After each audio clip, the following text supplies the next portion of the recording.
দিতে চায় বলে আমার হাতে আজকে জীবন দেওয়া লেগেছে, ঠিক কিনা বলো? আমি গত রাত্রে ঘুমাইতে পারিনি। আমি মাহফিলে ছিলাম চিটাগংয়ে। আমার মাহফিলের মাঝে একজন কানে কানে এসে আমাকে বলতেছে যে হুজুর, আমাদের হাদি আর দুনিয়াতে নাই।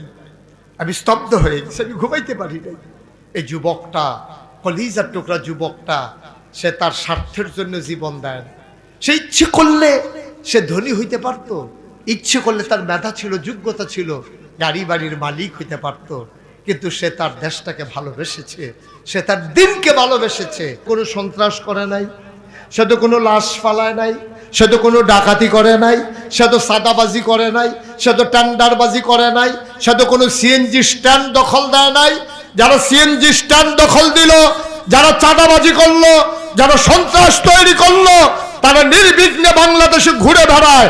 আর আমার হাবিব আমার বাংলাকে বদলে দিতে চায় বলে আমার হাতে আজকে জীবন দেওয়া লেগেছে, ঠিক কিনা বলো?